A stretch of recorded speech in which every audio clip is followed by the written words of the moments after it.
여러분 안녕하십니까? 더불어공산당, 민주당이 결국 김건희 여사 특검법을 쪽수를 믿고 강행 통과를 시켰지요. 김건희 여사에 대한 특검, 그 본질은 과연 무엇이겠습니까? 더불어공산당, 민주당이 이 쪽수를 믿고 그동안 얼마나 많은 입법들을 강행 통과시켰습니까? 대표적인 것이 바로 검수완박 아니겠습니까? 자, 우리가 왜 내년 총선에서 저 더불어공산당, 민주당을 박살내야 하는지 조선일보가 작심을 하고 김정숙이를 발칵 뒤집어 엎었습니다. 한마디로 김정숙이가 지금 난리가 났으며 윤석열 대통령과 국민의힘 특검 발동 요건이 완벽한 김정숙과 이 쌍특검으로 맞서라라는 조선일보의 묘수. 정성산TV 좋아요, 구독, 알림은 큰 힘이 되겠습니다. 조선일보의 박정훈 칼럼, 김건희보다 더 특검 대상이었던 김정숙. 국정농단에 해당될 중대 사안이지만 한 번도 수사 안 한 김정숙 여사의 각종 의혹이야말로 특검 활동 요건에 정확히 들어맞는다.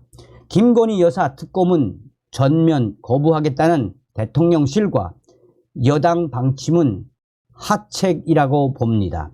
특검은 민주당의 총선용 계략이 분명하나 아무 대안 없이 거부권을 행사하는 것 또한 민주당이 판 함정에 말려드는 격입니다. 김건희 여사 특검에 찬성하는 여론이 압도적입니다. 특검을 안 받는 것 자체만으로 무언가 구린 구속이 있다는 의심을 사기 충분합니다. 야당은 선거 내내 공격할 것이고 여당은 수세에 몰릴 수밖에 없습니다.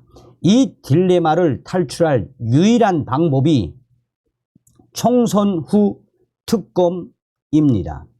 야당이 강행한 특검법을 거부하되 내년 봄 선거 이후 여야의 합의로 특검을 출범시키겠다는 약속을 달아 조건부 거부권을 행사하는 것입니다. 이렇게 해야 총선에 영향을 주지 않고 국민 여론도 설득할 수 있습니다. 김건희 여사 주가 조작 의혹은 문재인 정권 검찰이 그렇게 탈탈 털었어도 기소조차 못한 사건입니다. 윤석열 정권이 소극적으로 대응할 이유가 하나도 없습니다. 그런데 김건희 여사보다 훨씬 악성이고 범죄 혐의가 농후한 대통령 배우자 의혹이 있습니다. 문재인 전 대통령 부인 김건희 여사 문제입니다. 문 정권 시절 김정숙 여사는 과도한 해외여행과 특별활동비 유용 등으로 끊임없이 파문을 불렀습니다. 해외 순방을 명분으로 유명 관광지를 설립했다는 이른바 버킷리스트 논란이며 청와대 특활비로 옷, 액세서리 등을 구입했다는 의혹이 무성했습니다. 국가 예산을 사적 용도에 썼다면 횡령에 해당될 중범죄입니다. 그러나 지금껏 진상규명이 이루어지지 않은 채 덮어져 왔습니다.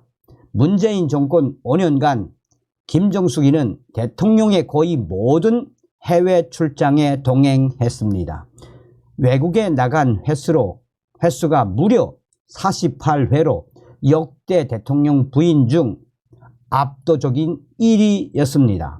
밖에 나가서는 꼭 관광 일정을 끼워 문재인과 김정숙 부부가 함께 혹은 김정숙 여사 혼자라도 들르곤 했습니다. 아시아, 유럽, 남태평양에서 남미, 아프리카까지 5대양 6대주의 이름난 관광지는 빠뜨린 것이 없습니다. 당시 이 문제를 보도해 청와대에서 제소당했던 남정호 전 중앙일보 논설위원은 김정숙의 관광을 위해 대통령 일정이 결정됐다는 구체적 정황이 재판 과정에서 밝혀졌습니다. 라고 썼습니다. 그야말로 김정숙 여사의 리스트 여행이었다는 것입니다. 비상식적 실태가 드러난 것도 한두 번이 아니었습니다. 2018년 김정숙이는 문재인 대통령 없이 인도를 단독 방문을 했습니다. 혼자 가면서도 대통령 전용기를 띄우고 마지막 날에 타지마할 방문 일정을 넣었습니다. 청와대는 인도 정부 요청이라 설명했지만 거짓말이었습니다. 애초 인도 측이 초청한 곳은 문화체육부 장관이었다라는 사실이 드러났습니다. 김정숙 여사 일행이 지출한 경비는 3억 7천여만 원에 달했습니다. 문체부 대표단이 갔다면 2,600만 원만 들었을 것을 대통령 전용기 띄우고 청와대 직원 13명을 수행시키느라 15배로 불어난 것이었습니다. 이유조차 모를 수수께끼 같은 방문도 있었습니다. 문재인 대통령은 2018년 G20 회의 참석차 아르헨티나로 가면서 지구 반대쪽으로 돌아 체코에 들렀습니다. 당시 체코 대통령은 해외에 나가 자국 내에 있지도 않은 상황이었습니다. 청와대는 원전 세일즈를 내세웠지만 탈원전을 외치는 대통령이었기 때문에 이 말은 사실상 맞지 않는 말이었습니다.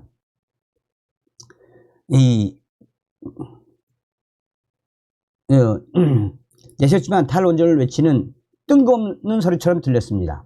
정작 원전 사업을 추진하는 영국 등에서는 문재인 대통령이 원전 얘기를 꺼내지도 않았습니다. 논란이 일자 중간 급유 목적이라는 말을 바꾸었지만 역대 대통령은 남미 방문 때 늘 미국 LA를 경유했던 만큼 이상하긴 마찬가지였습니다.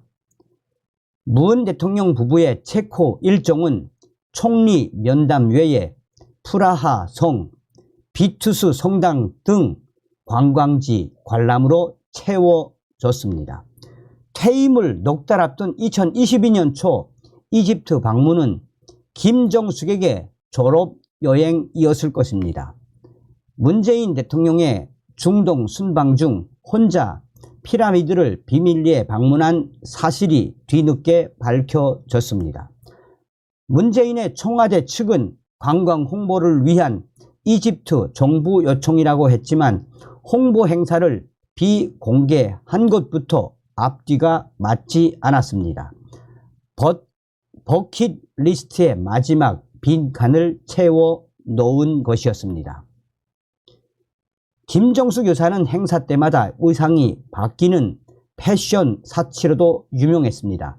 공개된 사진에서만 최소 178벌의 옷과 액세서리 200여 종을 착용한 것으로 집계됐습니다. 시민단체가 특활비 유용 의혹이 있다면서 정보 공개 소송을 제기해 승소했지만 문재인의 청와대는 계속 뭉기다 임기 만료와 함께 대통령 기록물로 이전해 봉인해 버렸습니다. 공개 못할 사정이 있었다는 뜻입니다. 시민단체들이 김정숙 여사를 횡령, 강요 등의 혐의로 형사 고발했지만 수사는 이루어지지 않았습니다. 국민 세금으로 옷 사입고 관광하고 없는 해외 일정까지 만들었다면 국정농단의 다름 아닙니다. 김건희 여사 위협과 비교조차 안 될 중대 사안이나 문재인 정권은 물론 윤석열 정권의 검경도 이들 위협을 한 번도 파헤친 적이 없습니다. 검찰이 할 일 안 할 때 등장시키는 것이 특검입니다. 김정숙 여사 의혹은 특검의 발동 요건에 정확하게 완벽하게 들어맞습니다. 김건희 특검을 한다면 김정숙 특검부터 해야 마땅합니다. 총선 후 선거에 영향 없을 시기에 김건희 김정숙 쌍특검을 통해 시시 비비를 가리는 것은 어떨까요? 이런 훌륭한 묘수를 칼럼으로 내주신 박정훈 칼럼니스트님 감사합니다. 국민의힘과 대통령실도 이 전략대로 하셔야 합니다. 다음 시간에 뵙겠습니다. 멸공.